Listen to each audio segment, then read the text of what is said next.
Good morning and welcome to Farm Factor. I'm your host, Jamie Bloom. On today's show, Kyle Bauer visits with Cale Wiehe from MS Biotech. They will talk about the company and a newly developed product. Then enjoy this week's Kansas Soybean update. Next, Kyle Bauer talks with Clark O'Bannon from Insure My Forage about a new insurance program to help protect ranchers. Then it's this week's Kansas Farm Bureau update, and we'll end with Plain Talk featuring Kyle and Duane. Stay with us.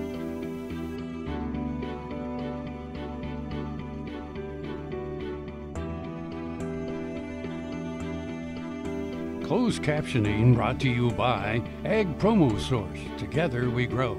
Learn more at agpromosource.com. This segment brought to you by Kansas Farm Bureau, the voice of agriculture. To join today or more information, go to kfb.org or find us on Facebook and Twitter. Welcome to Farm Factor. Up first, Kyle Bauer and Cale Wiehe talk about MS Biotech in Wamego and their new product. Hi, this is Kyle Bauer. I get a chance to visit with Cale Wiehe. He's with MS Biotech.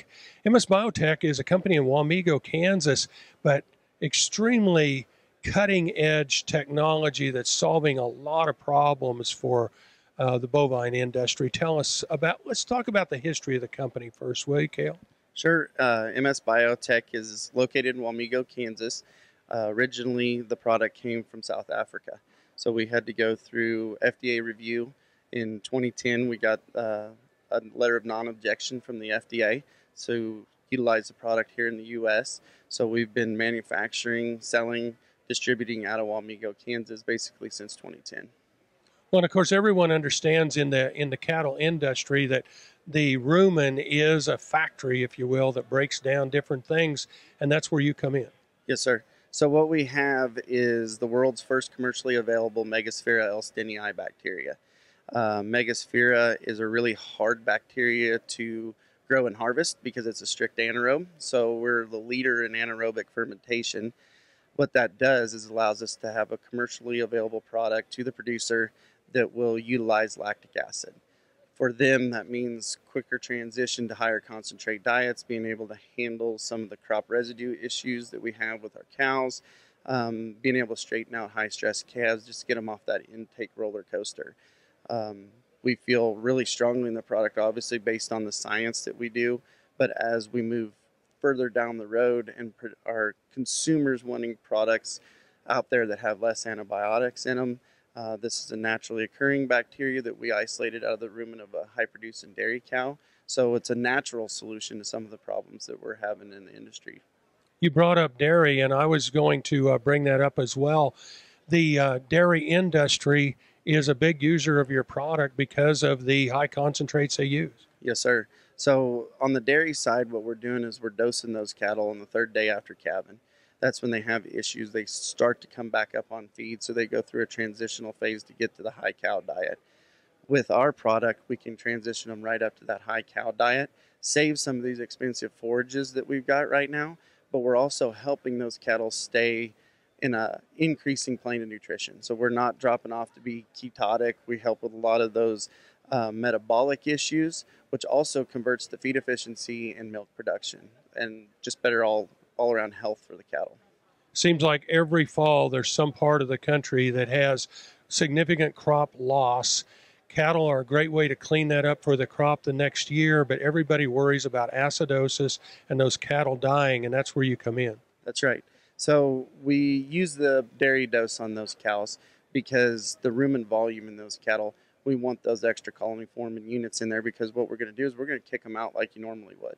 A lot of the nutritionists that we work with talk about if you even get around that 12 bushel to the acre, that you can start to have an acid load and harm these cattle. So what we're doing, we've done it with guys that have as much as 80, 90 bushel to the acre on the ground, and we dose those cattle and kick them right out and have zero issues with them. They can utilize those concentrates right away. We're visiting with Cale Wiehe. He is with MS Bio in Wamego, Kansas. This is Kyle Bauer reporting. Back to you, Jamie. Thanks, Kyle. Folks, come back after these messages for this week's Kansas Soybean Update. Watch Ag AM in Kansas online at agaminkansas.com. Ag Promo Source is a unique group of marketing specialists with one mission: help your ag business grow. Each affiliate has their own area of expertise, and they work together to bring you advice, products, and services. To get started, visit agpromosource.com. Ag Promo Source. Together we grow. The Kansas Wheat Innovation Center in Manhattan is rediscovering ways to get improved varieties and new genetics in the hands of farmers faster. Grower-led and checkoff-funded research initiatives are bringing about positive change. This grassroots leadership provides a strong voice in Topeka and Washington, D.C. Now is the time to partner with Kansas Wheat in moving wheat forward. Kansas Wheat Commission and Kansas Association of Wheat Growers. Farmers investing in their future and yours. Log on to rediscoverwheat.org. This segment is brought to you by the Kansas Soybean Commission, the Soybean Checkoff, progress powered by Kansas farmers. Welcome back to Farm Factor and the Kansas Soybean Update. This is the Kansas Soybean Update. It's brought to you by the Kansas Soybean Commission, the Soybean Checkoff, progress powered by Kansas farmers. Dr. Ignacio Champiti, cropping assistant specialist in the Department of Agronomy at Kansas State University, joins us. Ignacio, you've put out a call to producers who might have an interest in participating in university-managed research. This is a non-fund research, program that we have conducted, the last 5-6 years, and our main goal is to help farmers to identify what are the main critical production research gaps and trying to help to be more successful in increasing productivity. So for you, and especially getting that wide range of research information, but also under several a variety of conditions. Our main goal is, not to come ask with the questions, but we want to work in collaboration with farmers so they can basically ask questions, or what they want to learn about it. And then develop it in collaboration research protocols or things that we want to test in the field. And our goal at the end of the year is to make sure that the farmers get the basically those questions answered. And so for your department, in the Department of Agronomy, if a producer is interested in doing this, do they need to go online to fill something out? Yes, we have a link there in the KSU e-update website that we sent on March 15, and then they can go to the article. On that article, we have all the information about how to set up, on-farm research, and then there is a link that they can just go there, fill up the form, and make sure that they just get their question on what they would like to search. The other thing is that they can also reach out to my email, and the goal is specifically to make sure that we are connecting with those farmers that they have some questions that they want basically to work with us and establish those collaborations that they will help them to be more productive. And let me just add, basically, all this, on-farm research program is also, supported not only by the Kansas State Agronomy and then the Kansas State University and Kansas State Research and Extension, but also we have support from both the Kansas Corn and Kansas Soybean Commission to really start helping farmers on answering questions that are relevant for them. Ignacio, we appreciate your time. Thank you very much. Thanks, Greg. Have a good day. Dr. Ignacio Champiti, cropping systems specialist in the Department of Agronomy at Kansas State University, joins us on the Kansas Soybean Update. It's brought to you by the Kansas Soybean Commission. The Soybean Checkoff, progress powered by Kansas farmers. Learn more at kansassoybeans.org.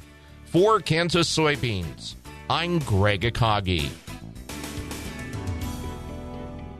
Hope you enjoyed this week's Kansas Soybean Update. Stay with us after the break for more with Kyle Bauer and Clark O'Bannon. What if U.S. soybean oil were an industry sensation? If end users started asking for it by name? That future is here. The time is now. To meet customer demands, the Soybean Checkoff is investing in varieties that produce oil with increased functionality. A message from the Kansas Soybean Commission, the Soybean Checkoff, progress powered by Kansas farmers. All over the country, more and more communities are making the change to biodiesel made from U.S. soybean oil. And the decision continues, improving the health and welfare for millions of Americans while adding billions to our national economy. Kim Mannering with Hardy Insurance. Today we will talk about employee safety and work comp coverage. On your farm, do you ask your friends to come help? Are they considered employees or neighbors helping neighbors? Did you know that you can be held responsible just as if it's a work comp accident? Give me a call, we can discuss. 316-945-6733. Valley Vet Supply is devoted to providing information and professional quality products at reasonable prices. Valley Vet Supply. This segment brought to you by Sure Crop, liquid crop nutrition delivered right to your farm. We're back. Now we learn about forage insurance with Kyle Bauer and Clark O'Bannon. Hi, this is Kyle Bauer. I'm visiting with Clark O'Bannon. He is with Insure My Forage, and that's a concept I really don't understand, Clark, is tell me how that works. So a few years back, the government decided they do everything for crop guys, and we need to do something for a rancher to help out the ranchers because we had so many ranches getting out of the ranching community. So they came up with the PRF program. And what it is it ensures that you get 90% of your rainfall total, or we pay you. That way you're able to go out and take care of your farming needs or ranching needs, whatever you need to do. Yeah, like you said, if it rains, I raise forage. And if I raise forage, I can raise my cattle or sheep or goats. Yep. But if it doesn't rain, I can't. Well, now I can insure that. Yes, that way, we know that you can't really get the forage that you needed back, but then you can go and get the things that you need to take care of your animals. So how does it work? I mean, do I pick a level, or how do I determine how much it costs me and how much I get paid? So we insure you for 90% of your total. That way, it's more apt to pay for itself because 90% of your rainfall is a little bit of a high number. And then we like to insure you throughout the whole year. That way it's more apt to take care of itself. Anything that takes care of itself, you're more apt to keep around. So how do I determine how much I mean, is it 90% is my only choice, but my history is what determines the amount? Yes, it's based off of a 10-year average, your 10-year average of your rainfall. And so we like to make sure that you have it in the right grids as well, because it is a grid system. It's a crop insurance program. And we have your grids based off of about 17 mile by 17 mile average. It's on your longitude and latitude grids. And that's determined by satellite by the government? Yes, by NOAA, the National Oceanic and Administration.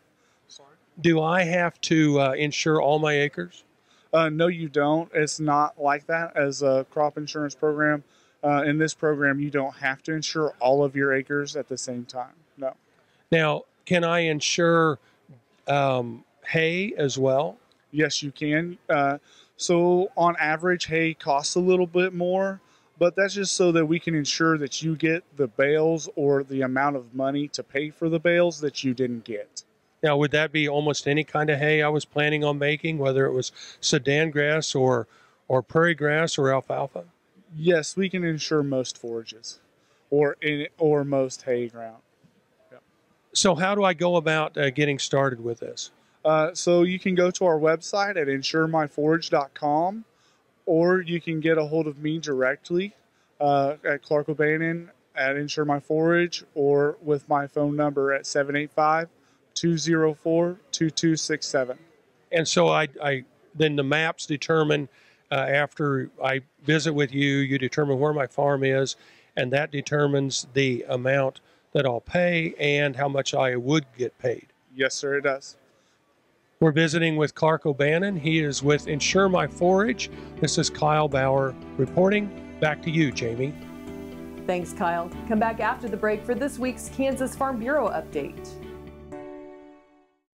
Earlier in my life, I rode bucking horses and rodeos, and my shoulders took such a beating, and that was probably the reason for having several previous surgeries on both shoulders. About a year ago, I decided that I didn't want to have another surgery, and so I contacted Kansas Regenerative Medicine, took their treatment process. It was relatively pain-free. Now, After 8 months, my shoulders have healed to the point where I think I'm probably 90 to 95% of normal. It takes a couple of months to start to see results and feel real progress. That continued to increase gradually until now at approximately 8 months. And I'm extremely pleased. I've got full range of motion. I can lift weights, I can throw, I can do a lot of things that I couldn't do without a lot of pain previously. So I'm tickled to death with the results, and I'd recommend this process to anyone. As fourth-generation farmers themselves, Heinen Brothers Ag Service understands the risk and rewards of farming. So when it comes to quality aerial and ground application, fertilizer, ag chemicals, and anhydrous ammonia, call Heinen Brothers Ag today, 800-760-4964. This segment brought to you by Kansas Farm Bureau, the voice of agriculture. To join today or more information, go to kfb.org or find us on Facebook and Twitter. Welcome back to Farm Factor and the Kansas Farm Bureau Update.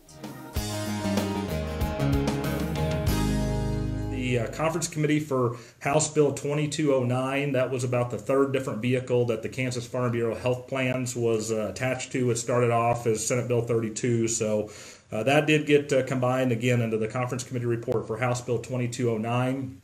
There was a lengthy debate in the Kansas Senate last Thursday before final passage did happen at 28-12. And then once it passed the Senate, it went over to the House for, again, another couple-hour debate on Friday before the House eventually passed it in a bipartisan fashion with a vote of 84-39. So both the 28 magic number in the Senate and the 84 magic number in the House, that is veto-proof. The bill has been engrossed, but it has not been enrolled and has not been officially submitted to the governor. We anticipate that happening possibly today, tomorrow, Wednesday at the latest, and that starts the magic 10-day clock to figure out what the governor plans to do regards to the Kansas Farm Bureau health plans. We want to ask you today to join us in thanking the legislature for their yes vote. So if you click the link, you can send that email message to those members voting yes. And just say thanks for taking the time. Thanks for their interest in our effort. Thanks for learning with us as we get forward. We're committed to building plans that are productive, positive, and useful to you, our members, but want to take the time today to say thank you for the effort thus far. Stay with us. We'll be back after the break with Plain Talk. KFRM is one of the largest farm radio stations in the nation, dedicated to informing and entertaining rural listeners from northern Oklahoma to southwestern Nebraska. You can catch KFRM in many ways. Of course, 550 on the AM dial, streaming at kfrm.com, or on your smartphone by going to the TuneIn Radio app, or on Ag AM in Kansas on Tuesdays and Facebook every day of the week. KFRM, tune us in. You'll be glad you did. Sure Crop Fertilizers was started by my father, Don Sherman, and my mother, Shirley Sherman. Family business that started in the 80s. We predominantly focus on plant nutrients and what we can do to give growers better responses with the fertilizer dollars that they do, and what we can do to make those things work better for the grower. We're based out of Seneca, Kansas. We work with growers in their soil analysis to figure out what they need, and then we can put those in a blend that gives them the best results, and so that we can deliver that direct to their farm so that they have those nutrients where they need them, when they need them, and so that they can apply them in a manner that's very efficient to them and works well on their planting systems and what they're doing. Sure Crop Fertilizers has been around for a long time. We always say we're big enough to take care of everything you need, but we're small enough to do it quickly. You can get a hold of us at 1-800-635-4743. Our website is surecropfertilizers.com, and you can always email me at Corey@surecropfertilizers.com, and with any questions you have, we'll be glad to answer and work with you. Kansas Farm Bureau, the voice of agriculture, represents grassroots agriculture. The state's largest and most powerful farm organization stands up for its members through leadership development, agriculture education, legal defense, environmental advocacy, farm safety, and risk management. Members also enjoy money-saving benefits. To join our organization today or to learn more, go to www.kfb.org or find us on Facebook and Twitter. This segment brought to you by Kansas Corn. Learn more at kscorn.com. Welcome back. Now let's see what Kyle and Duane are up to on Plain Talk. Hi, this is Kyle Bauer with Plain Talk. with the man whose father taught him humor. He said, "You cut off your toes with the mower, don't become running to me, boy." Duane Toews. Yeah, it's hard to run when you cut your toes off. Yeah. I expect if you were a kid and did it, though, you'd still find a way to run to the house. Yeah, I don't know. My oldest brother stuck a finger under there one time. When it was running? Yeah. Cut the end off of it? Yeah, it did. Pretty bad? I seem to remember a lot of blood. Well, do you now call him Stumpy? No, it didn't take a lot. I think he got the end of it. Okay. Maybe split it in half. I don't Boy, know. I will tell you, it's amazing there aren't more accidents around lawnmowers. I mean, that's a pretty violent thing that there are hundreds of millions of them across the United States.